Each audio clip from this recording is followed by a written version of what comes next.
परम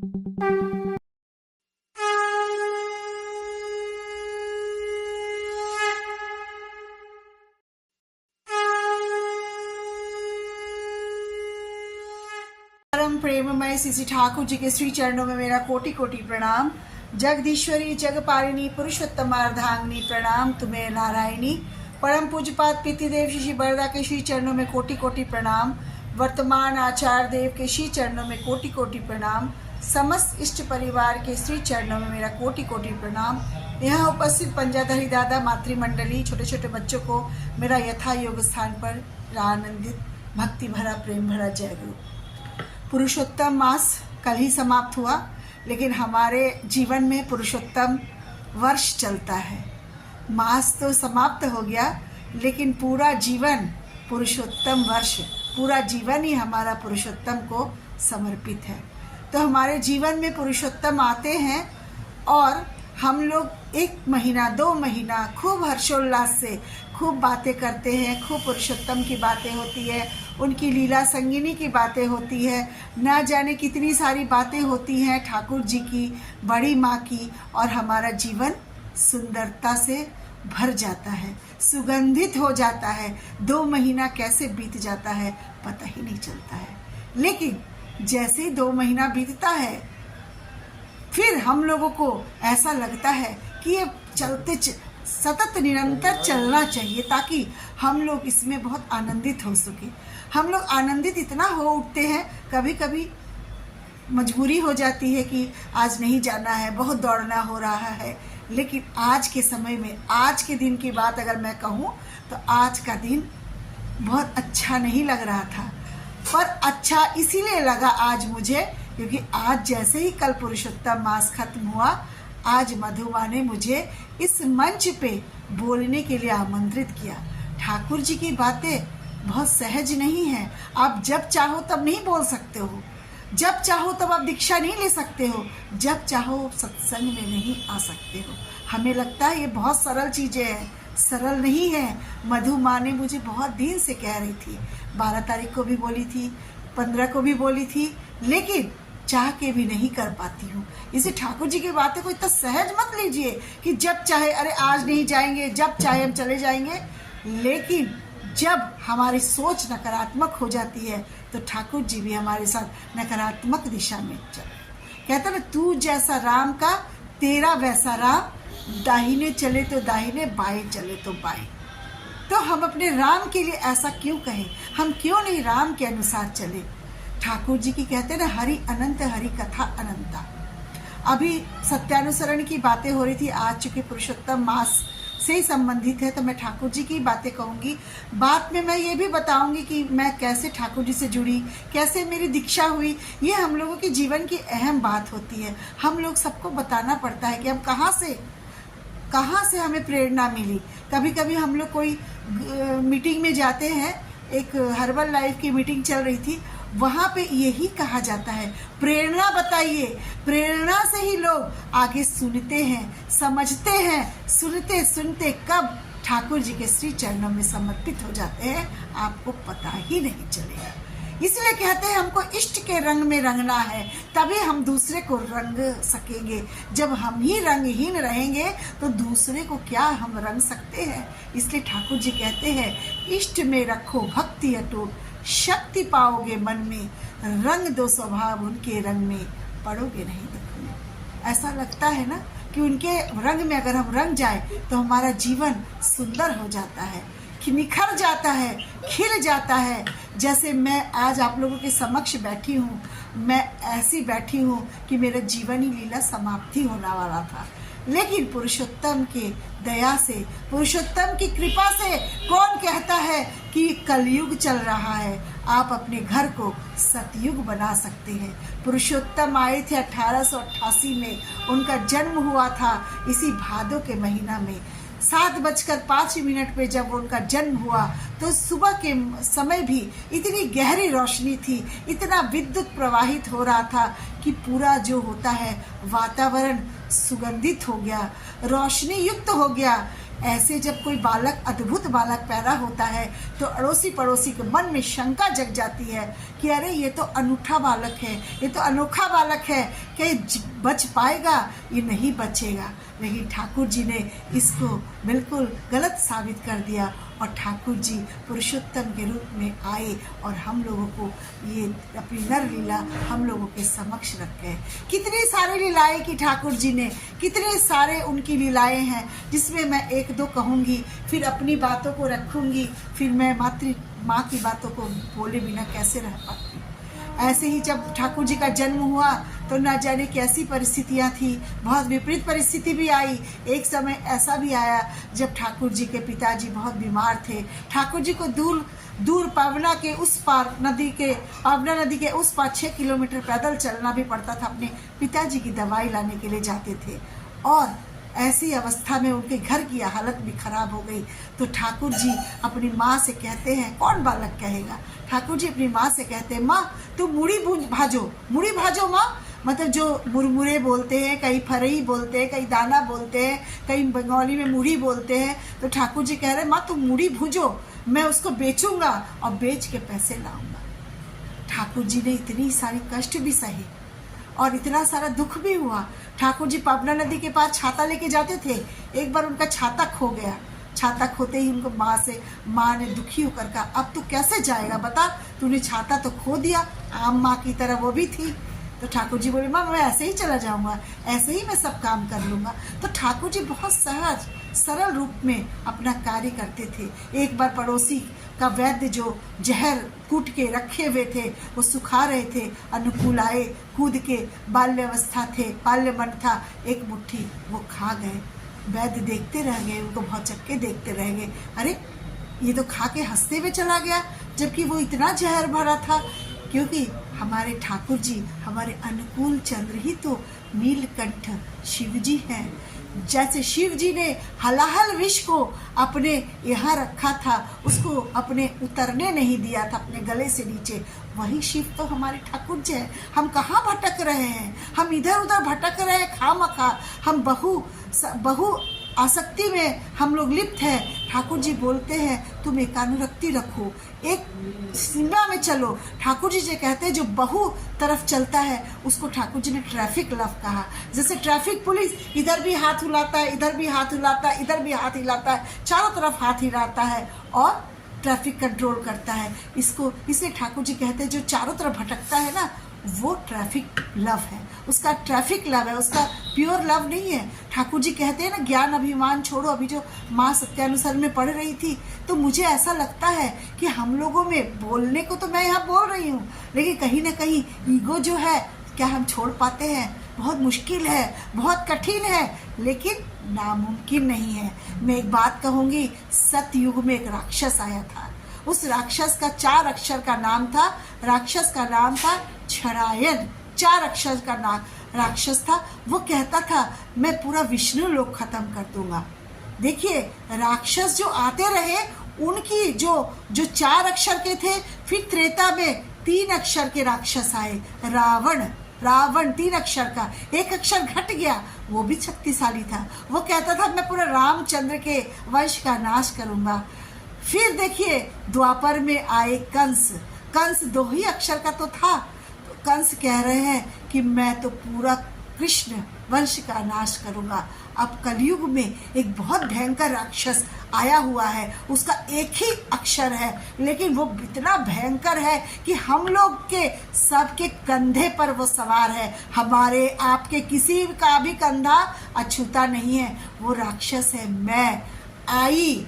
ये राक्षस का नाम आई है, जो हमारे आपके सभी कंधे पे सवार है और आई को टूटने नहीं देता है, आई को जाने नहीं देता है। मैं ही हूँ, मैं ही सब कुछ हूँ, मैं ही सब कुछ कर सकती हूँ।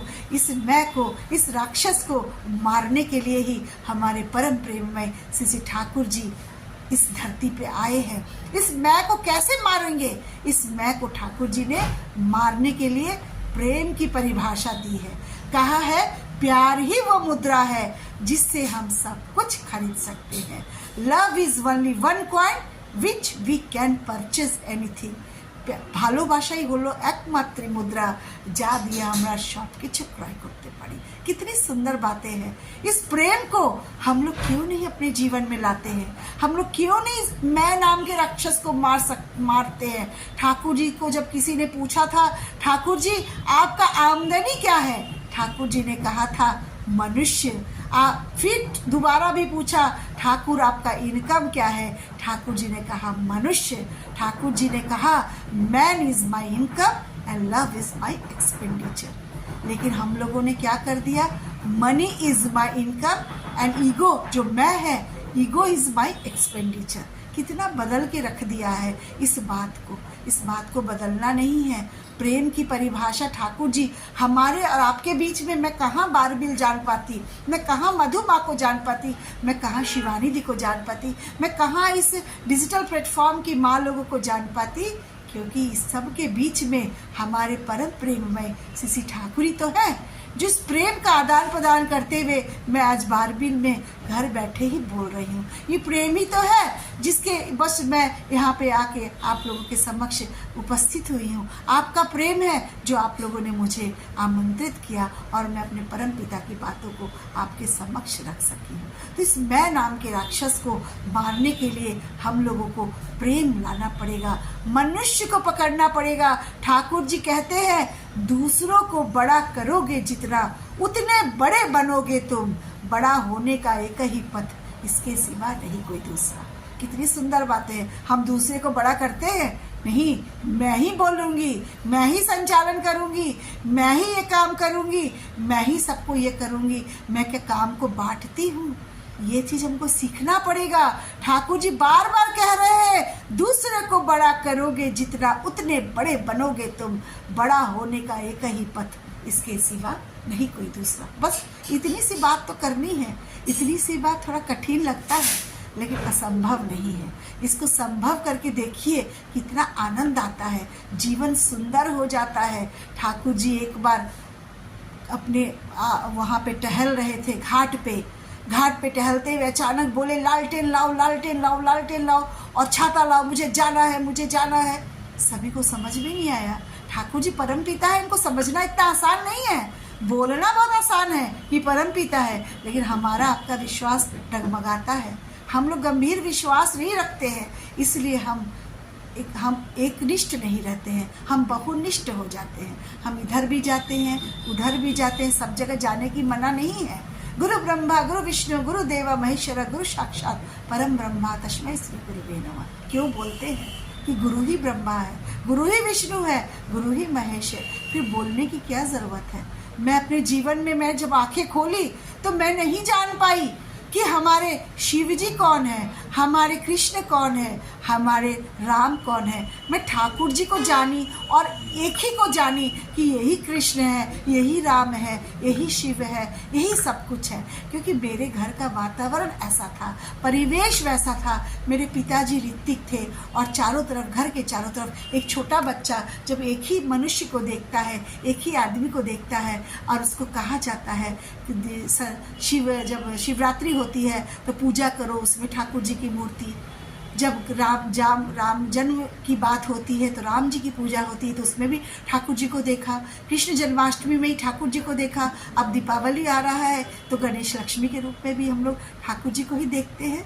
ये मतलब हमारी परवरिश है। मैं इसको ये नहीं कह रही हूँ कि आप लोग भी ऐसा करिए, मतलब हमारी परवरिश ऐसी हुई है कि हम लोग ऐसा ही जीवन जिए हैं और अभी भी जीते आ रहे हैं। और जो माँ कहेगी, देखिए माँ ही जाति की जननी है, ठाकुर जी बोल के गए हैं। जो माँ करेगी बच्चे वही सीखेंगे। Charity begins at home. हमारे बच्चे शुरू से ही ठाकुर जी को देखे हैं, वो भी देखे हैं। वो भी, मेरे पति तो बहुत शंकर जी के बहुत भक्त थे। वो बनारस में रहते थे, 80 घाट में उनका हॉस्टल था। तो वहाँ वो क्या करते थे, सुबह ही गंगा स्नान करके शंकर जी को जल देते थे। मेरी शादी के बाद उनको ठाकुर जी मिले, मैं मिली तो ठाकुर जी मिले तो उनको पूरे सारे संसार मिल गया।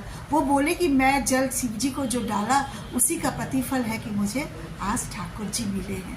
वो इतने खुश रहते हैं, इतने खुश रहते हैं ठाकुर जी को लेके। मैं बहुत बचपन से ही दीक्षा ली हूँ, पुरानी हूँ, लेकिन मेरे पतिदेव लगता है कि आचार्य देव भी कहते हैं कि ममता के पति को देखने से लगता है कि बहुत पुराने दीक्षा लिए हुए हैं। तो हम लोग कहते हैं ना कि हम लोग नए हैं, हम लोग को ये नहीं मिला। ऐसा बात नहीं है, नए पुराने की बात नहीं है। बहुत पुराने लोग हैं जो अंतिम क्षण में ठाकुर जी को छोड़ के चले गए, नहीं समझ पाए, ठाकुर जी की परीक्षा लेते लेते खुद ही वो फंस गए, अंत में चले गए। तो हमारे नया और पुराने की कोई बात ही नहीं है। सभी लोग हम लोग ठाकुर जी से जुड़ सकते हैं। भक्ति रख के, निष्ठा रख के ठाकुर जी से जुड़ेंगे तो इस बात को महसूस करेंगे कि झंझट तूफान जितना भी आए, मन में रखना जोर, माथे पे तेरे दयाल ठाकुर, क्या चिंता तेरी हो। अभी मैं देखती हूँ, मेरा बेटा अभी एक MDS का पेपर दिया था, उसमें उसको जो चाहिए था नहीं मिला, तो उसको मैं कुछ बताई नहीं, कुछ की नहीं, लेकिन मैं उसको देखती हूँ कि सुनते सुनते वो नाम ध्यान इतना कर रहा है, नाम करता है, ध्यान करता है, उसको नाम ध्यान क्या होता है उसको अपने आप ही समझ में आ जाता है। तो चैरिटी बिगिंस एट होम, अच्छे काम की शुरुआत घर से होती है। तो मैं पद्मा नदी के किनारे जो लालटेन वाली बात ठाकुर जी की बता रही थी, ठाकुर जी सब अचंभित हो गए कि ठाकुर लालटेन लालटेन क्यों कर रहे हैं। इतने में एक दादा आते हैं ठाकुर जी के पास, ठाकुर जी से कहते हैं, ठाकुर तुमने मुझे बचा लिया, बचा लिया। सब लोग स्तब्ध रह जाते हैं, ठाकुर जी ने क्या किया इसको जो कह रहे बचा लिया, बचा लिया। तो वो कह रहे हैं, दादा कि मैं पद्मा नदी के उस पार लौट रहा था, बहुत भयंकर आंधी तूफान आई थी, बहुत ज़्यादा, और मैं दिशाहीन हो गया था। और तब मुझे स्मरण आया, तब मुझे याद आया कि कोई सब लोग कहते हैं कि यहाँ पर एक ठाकुर अनुकूल चंद्र है, वो लोगों के मन की बात समझ लेते हैं। देखता हूँ आज वो मेरे मन की बात समझते हैं कि नहीं। देखिए परीक्षा हम लोग इतना लेते हैं ठाकुर जी की। तब वो बोले कि अचानक से मैं देखा कि एक आदमी लालटेन लेके आते हैं और दिशा देते हुए मुझे आश्रम तक छोड़ देते हैं। मैं उन आदमी को पकड़ने की कोशिश करता हूँ, उनसे बात करने की कोशिश करता हूँ, लेकिन कुछ नहीं हो पाता, पकड़ तो पाता ही नहीं हूँ, बात भी नहीं कर पाता हूँ। तो जब मैं आश्रम में लौट के आता हूँ तब ठाकुर जी बोले, कौन आया था लालटेन लेके रे तेरे पास। और ठाकुर जी मुस्कुराते हैं। तब उस आदमी को समझ में आता है, उस दादा को, कि ये परम पिता ही तो थे जो कठिन समय में हमारी रक्षा कर रहे थे। तो ठाकुर जी लालटेन लेके आते हैं, ठाकुर जी दवाई लेके आते हैं, ठाकुर जी वैद्य बन के आते हैं, ठाकुर जी न जाने कौन कौन रूप में आते हैं, एक गुरु भाई के रूप में आते हैं। बस हमको उनके साथ इन ट्यून रहना पड़ेगा, उनके साथ अपनी तरंगों को जोड़ के रखना पड़ेगा। जब तरंगे जुड़ी रहेंगी तो हमको उनका जो भी बात है, जो भी चीज़ें सब समझ में आती है। जब एक दादा आंधी तूफान में फंसे थे, एक शेड के नीचे खड़े थे, बहुत सारे लोग थे, लेकिन दादा को उनकी तरंगे परम पिता से जुड़ी थी, तो दादा को आवाज़ आ रही थी कि तुम इस शेड से बाहर निकल जाओ। दादा निकल गए शेड से बाहर, और जैसे ही निकले वो शेड गिर गया। तब दादा ने ठाकुर जी से प्रश्न किया, ठाकुर आपने मुझे ही क्यों बचाया, क्या ये सब आपके लोग नहीं थे। ठाकुर जी बोले कि इन तरंगों के बीच, जैसे विविध भारती चल रहा है, उसी बीच एक समाचार आता है कि आज भयंकर आंधी तूफान आने वाला है। जो विविध भारती की तरंगों से पूरे अच्छी तरह से जुड़ा रहेगा, उसको वो भी जो अनाउंस गवर्नमेंट कर रही है आपातकालीन स्थिति की, उसको सुनाई दे देगा। इसलिए ठाकुर जी से जब हमारी तरंगे मिली रहेंगी तो हमको एक तरंग ऐसा आएगा जिससे हमको आभास हो जाएगा कि हमारे साथ ये घटना घटने वाली है। इसके लिए हमको अपनी तरंगों को जोड़ के रखना पड़ेगा। जैसे और सब लोग जो इतने बड़े बड़े भक्त हुए, सबसे बड़े भक्त तो हमारे पितृदेव बड़दा ही थे। बड़दा के साथ मैं एक बार पूरी गई थी। पहले बड़दा सब बच्चों को पूरी ले जाया करते थे, तो मेरा भी मन हुआ कि मैं भी बड़दा समुद्र के किनारे, उनका जो रूम था बिल्कुल सामने समुद्र दिखता था, तो आचार्य बड़दा जो थे, जो प्रधान आचार्य देव थे, वहीं बैठ के समुद्र को निहारते थे। उनको बहुत अच्छा लगता था देखना। तो हम लोग भी जाते थे, अंदर बैठते थे, तो बारी बारी से सबसे कहानी सुनते थे। तो एक दिन मेरी भी कहानी सुनाने का नंबर आया, तो मैं भी सुनाई।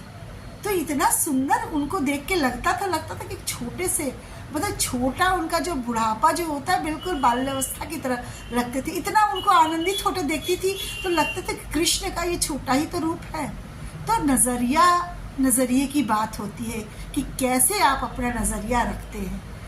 मैं कैसे दीक्षा ली, मैं कैसे ठाकुर जी से जुड़ी, मैं कैसे आप लोगों के समक्ष आज बोल पा रही हूँ, ये बस चमत्कार ही है। क्योंकि मेरे पिताजी आज हमारे कानपुर में एक बुढ़वा मंगल का त्यौहार मनता है। हमारे बगल में जहाँ मैं रहती हूँ वह पंचमुखी हनुमान जी का मंदिर है, जिसको पनकी बाबा का मंदिर कहते हैं। आज कानपुर में चप्पे चप्पे में भंडारा चल रहा है और अनंत चतुर्दशी विश्वकर्मा पूजा तो है ही है, पर यहाँ बुढ़वा मंगल का बहुत महत्वपूर्ण योगदान है। पंचमुखी हनुमान, मेरे पिताजी तो हनुमान भक्त थे, हनुमान जी की पूजा करते थे। जैसे बिहार में किए थे बजरंगबली की पूजा, हम लोग बोलते हैं ना, जय हनुमान ज्ञान गुण सागर, जय कपीस तिहुँ लोक उजागर। क्यों बोलते हैं? हम लोग अपने हनुमान जी की बड़ाई करते हैं, तारीफ करते हैं कि रामदूत अतुलित बलधामा, अंजनी पुत्र पवन सुत नामा। कितनी सुंदर सुंदर बातें हनुमान जी को अर्पित करते हैं। लेकिन एक शब्द, एक लाइन शुरू में ही है, श्री गुरु चरण सरोज रज। ये हनुमान चालीसा की प्रथम लाइन है। इसको अगर हम समझेंगे तो पूरी हनुमान चालीसा समझ में आ जाएगी कि श्री गुरु चरण सरोज रज, माने गुरु का चरण ही कमल फूल के समान है। उनके चरणों की धूल को माथे में लगाओ। और कहते हैं, कितना हम लोग वर्णन करते हैं हनुमान जी का, तो हम लोग अपने ठाकुर जी की भी, ये पुरुषोत्तम मास में अपने ठाकुर जी की भी तारीफ ही करते हैं, ठाकुर जी के बारे में बताते हैं। ऐसे ही हमारे जीवन में भी लोगों की तारीफ करनी चाहिए, लोगों को अच्छा अच्छा बोलना चाहिए। अच्छा अच्छा बोलेंगे तो सब कुछ अच्छा अच्छा होगा, और खराब खराब बोलेंगे तो खराब खराब होगा। आप अच्छा बोल के भी तो देखिए। अब शिवानी माँ सबको कहती है कि एक बार वीडियो खोलिए, कितनी सुंदर लगते हैं, तो कितनी अच्छी बातें वो कहती है कि इस मंच पे आके सब लोग ओत-प्रोत हो जाते हैं खुशी से। एक जो बड़ाई की बात होती है वो अलग ही बात होती है। क्यों आचार्य देव कहते हैं, मेरे तो बाल बहुत छोटे छोटे हैं, तो हमको जो सत्संग जगत से जैसे बहुत लोग जुड़े रहते हैं, वो कहते हैं कि आपके बाल आपने छोटे क्यों करा रखे हैं। लेकिन हमारे आचार्य देव बहुत तारीफ करते हैं, अरे बहुत सुंदर बाल है। ये होती है बात। सर पे आंचल रख लिया, माथे पे बिंदी लगा लिया और बातें कड़वा कर रहे हैं। इससे अच्छा है कि आप भले सर पे पल्ला नहीं रखिए, लेकिन बातें करिए गुड़ के जैसा। बातें करना गुड़ के जैसा, रहे देह लिपटाए, बड़ी होने पर भी मीठी बातें उल्टी दिशा में था। ये सब ठाकुर जी की कही हुई बातें हैं, और मुझे तो विरासत में मिली है। मेरे पिताजी ऋत्विक थे, मुझे दीक्षा के लिए सोचना नहीं पड़ा। ये मेरा बहुत बड़ा सौभाग्य है कि मुझे कहीं भटकना नहीं पड़ा, कहीं जाना नहीं पड़ा। दीक्षा तो मेरा चुटकियों में हो गया। और रही बात सुस्तैनी की, सुस्तैनी तो मेरा ऐसे हुआ कि मैं आपको क्या बताऊं, अभी भी मेरा रोम रोम रोमांचित होता है। जब पहले आचार्य थे, जो हमारे दादा अभी वो भी गोकुल धाम चले गए हैं, वो दादा मुझे, आचार्य देव ने मुझे सुस्तैनी दिया था। 9th क्लास में थी मैं, 9th क्लास से सुस्तैनी हूँ। कुछ नहीं सोचना है सुस्तैनी के बारे में, आपको लेना है, सोचना उस परम पिता को है। कैसा माहौल देंगे, सोचना उस परमात्मा को है, सोचना ठाकुर जी को है, सोचना हमारे परम पिता को है। हमको तो बस उनकी बातों को अमल करना है, उनकी बातों को मानना है और जानना है कि रुपये का जतन करो या ना करो, लोगों का जतन करता चल, लक्ष्मी केशव बंधे रहेंगे, विभव में रहोगे अटल। रुपये का जतन करने की जरूरत ही नहीं है। आज इस सात्यवती में मैं एक वाणी पढ़ रही थी, ये वाणी बहुत सुंदर है। ठाकुर जी कहते हैं, पाने की दिशा में झोंक दिया, यदि अपना मन पाने की दिशा में यदि तुमने झोंक दिया, करने का नशा टूट गया। जब पाने की प्रवृत्ति होती है तो करने का नशा टूट जाता है। यदि करने की नशा में अपनी प्रवृत्ति को झोंक देते हैं तो स्वयं ही पाना जुटेगा, स्वयं ही आप पाते चले जाओगे। जब करोगे, कृपा जब भी होती है, क्री का अर्थ है करो, पा का अर्थ है पाओ, तभी पाओगे। ऐसे ही मेरी सुस्तैनी हुई। दादा ने सुबह कहा कि ममता की सुस्तैनी होनी है, आनंद फानन में खा पी के ही सुस्तैनी हुई। शर्त रखा गया कि मुझे तो यहाँ पर टिक्की छोला खाना है, क्योंकि मैं एक नादान एक नादान बच्ची ही थी जो ऐसी, लेकिन आचार्य देव ऐसी बातों को, जो बेबाक होते हैं, जिसके मन में कुछ नहीं रहता है। अभी मैं हाल की बातें कर रही हूँ। मैं अपने दोनों बच्चों के साथ, मेरे पिताजी बहुत दिन से बीमार थे, तो मैं दोनों बच्चों के साथ बहुत दिन वहीं थी। तो मैं जब गई वहाँ, तो मैं अपने बेटे को, छोटे वाले बेटे को मैं बिस्किट का पैकेट ले गई थी। तो छोटे वाला बेटा को बोली कि तुम ही दे देना, लेकिन मैं सुनी थी कि आचार्य देव अब हाथों में नहीं लेते हैं। तो मैं बोली उनको क्या करना है, आप जो उसके सामने जो दादा लोग बैठते हैं उसको दे देना। जब मेरा बेटा दिया किसी दादा को, तो आचार्य देव बोले इसको लेके मेरे पास आओ, इस बिस्किट का पैकेट लेके मेरे पास आओ। तो मेरा छोटा वाला बेटा उनके पास जाता है, आचार्य देव के पास जाता है और आचार्य देव को देता है। आचार्य देव कहते हैं इसमें क्या है? तो वो कहता है दादा बिस्किट है, इसको सुबह चाय में डुबो के खाइएगा तो बहुत अच्छा लगेगा। मैं देखी आचार्य देव मुस्कुराने लगे, हंसने लगे। कई बार बोला कि मैं इसको सुबह चाय में डुबो के खाता हूँ, आप भी इसको डुबो के खाइएगा। मतलब उसकी एक निश्चलता थी, इतना सुंदर ढंग से वो बोला। जब दादा बाहर आए आचार्य देव, तो मेरे से कहते हैं ममता, आज तुम्हारा बेटा, मैं जब पूछी कि ये क्या लाए हो, तो बोला चाय, ये बिस्किट है, ये टोस्ट बिस्किट है, इसको अब चाय के साथ खाइएगा तो बहुत आनंद आएगा। वो इतने खुश थे इन सब बातों से। तो आप बिल्कुल निश्चल रहिए। जब निश्चलता आपके अंदर आएगी तो सारी बातें सुंदर ढंग से निकलेगी। ऐसे ही मेरा परिवेश पता नहीं कहाँ से अपने आप बन गया, इतना सुंदर हो गया। जब परिवेश सुंदर हो गया तो मेरे पिताजी कभी नहीं, बस ठाकुरमय थे। बस हमारी बड़बोदी जो है आचार्य देव, जो हमारी आचार्य देव की जो माँ है, वो पूजनीय माँ, वो कहती है कि सदनदा जो है ये बस ठाकुर को जानता है, ये और किसी को नहीं जानता है, वो ठाकुर को जानते हैं। और उसने, आचार्य देव कहते हैं कि उन्होंने आपको क्या दिए हैं आप लोग को पता है? आचार्य देव खुद कहते हैं कि आप लोगों को उन्होंने लैंड करा दिया है, इतने अच्छे जगह लैंड करा दिया। आप सब भाई बहन इतने अच्छे जगह लैंड हुए हैं। मेरे दोनों भैया तो डॉक्टर हैं, आप जानते ही हैं। मेरे पति भी डॉक्टर भी हैं, ऋतिक भी है, मेरे पति भी ऋतिक हैं, वो भी पढ़ाते हैं। तो इतने अच्छा परिवेश, इतना मेरे पापा, मैंने माँ को कभी पूजा करते नहीं देखा कि मेरी माँ बैठ के प्रार्थना करी थी। बहुत चंचल थी मेरी माँ, लेकिन मेरी माँ पत्नी व्रता थी। जब मेरे पिताजी ने VRS ले लिया था तो मेरी माँ एक शब्द भी नहीं बोली थी, क्योंकि ठाकुर जी बोलते थे ना, टका पराया मानुष अपना जितना हो मानुष धर्म। तो ठाकुर जी के बातों को लेके वो, उनका मन नहीं लगता था नौकरी में। 7 वर्ष की नौकरी उन्होंने VRS ले ली और देवघर में आके बस गए। वो माँ एक शब्द नहीं बोली, निशब्द हो गई। उस समय मेरी शादी होनी थी, दोनों भैया मेरे डॉक्टरी पढ़ रहे थे। कितनी कठिन परिस्थिति थी, लेकिन मेरे पिताजी नौकरी छोड़ दिए। क्यों छोड़ दिए? ठाकुर जी को 16 आना सरेंडर करना है। जो व्यक्ति 16 आना देगा, उसका परिवार कैसे सुंदर ढंग से नहीं जिएगा, कैसे उसका परिवार सुगंधित नहीं होगा, कैसे उसका वातावरण सुंदर नहीं होगा। आज हम ऐसे परिवेश में जी रहे हैं, ऐसे सुंदर वातावरण में जी रहे हैं, ठाकुर जी को लेके इतनी व्यस्तता है, इतना जीवन मतलब भागम भाग में है, इतना शारीरिक कष्ट रहते हुए भी पता नहीं चलता है, समझ में नहीं आता है। तो ये परिवेश मेरे माता पिता की ही देन है। और मेरी माँ जो कुछ नहीं बोलती थी, पूजा बहुत कम करती थी बेशक, लेकिन ठाकुर जी को अंतरात्मा से मानती थी। सधर्मणित्व जो नारी नीति का अध्याय है, उसका अक्षरशः पालन करती थी। ठाकुर जी बोलते हैं ना, तुम अपने पति को इष्ट के चरणों में न्यस्त कर दो और अपने को पति के चरणों में न्यस्त करो, तभी देखोगे तुम्हारा परिवार सुंदर होगा। इष्ट के चरणों में मेरी माँ ने पूरा तन मन धन से पति को न्यस्त कर दिया। चाहे पति कुछ भी दे, घर का सामान उठा के ठाकुर जी के यहाँ दे दे, जो कुछ दे दे, लेकिन मेरी माँ निशब्द रहती थी, निशब्द रह के उन्हें सपोर्ट करती थी। तो माँ की छत्र छाया, माँ को बैठ के पूजा करते नहीं देखी, लेकिन ठाकुर जी को इतनी अंतरात्मा में वो बिठा के रखती थी। पापा के हर कदम कदम पे पापा ठाकुर जी का काम करते थे, तो माँ अपने परिवेश का, अपनी पारिपार्श्विक का ध्यान रखती थी। पारिपार्श्विक का ध्यान ठाकुर जी हमेशा रखने के लिए बोलते थे। तो ठाकुर जी बोलते थे कि पारिपार्श्विक को लेके चलो, तो मेरी माँ यही काम करती थी। पापा को पारिपार्श्विक का समय नहीं मिलता था, तो मेरी माँ उसको देखती थी। देखते देखते हम एक छोटा सा जो बीज हमारे घर में ठाकुर जी के जो बीज के रूप में एक दीक्षा आया था हमारे घर में, एक छोटा सा जो पौधा था, वो देखते देखते देखते देखते विशाल वृक्ष धारण कर लिया।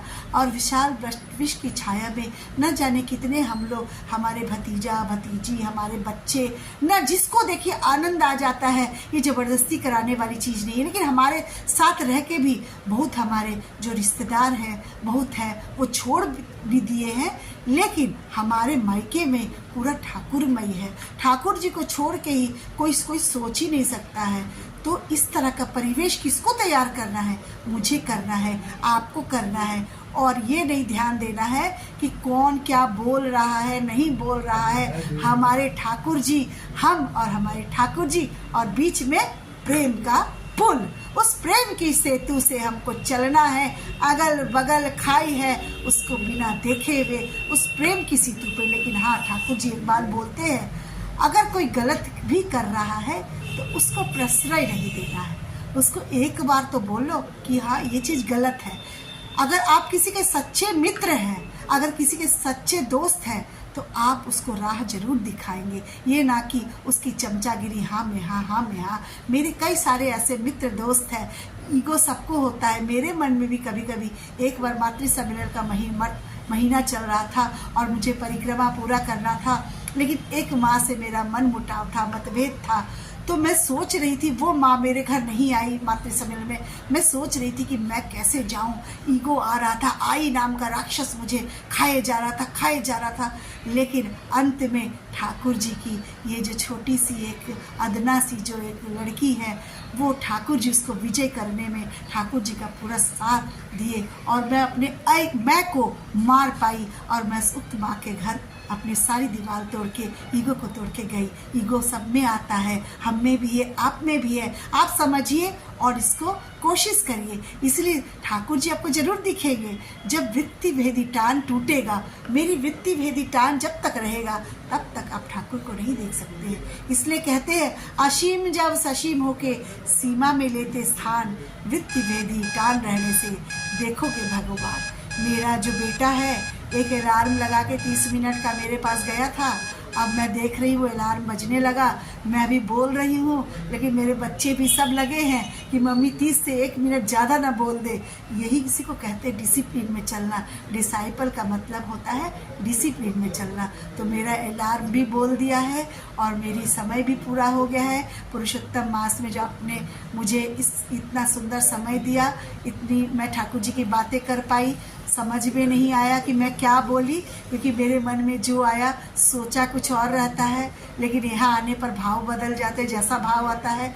आप चाह के भी जो पढ़े रहेंगे नहीं बोल पाएंगे, आपके अंदर से ही ठाकुर जी बुलवाते हैं जो भी बुलवाना है। इन्हीं शब्दों के साथ सभी की मंगल प्रार्थना करती हूँ। और विशेष तौर पर जो संचालिका महोदया है शिवानी माँ को मैं बहुत बहुत धन्यवाद करती हूँ कि बहुत सुंदर ढंग से इसको वो संचालन कर रही है, इतना हंसमुख तरीके से बड़ाई करते हुए। इन्हीं शब्दों के साथ सभी को मेरा बहुत बहुत जय गुरु।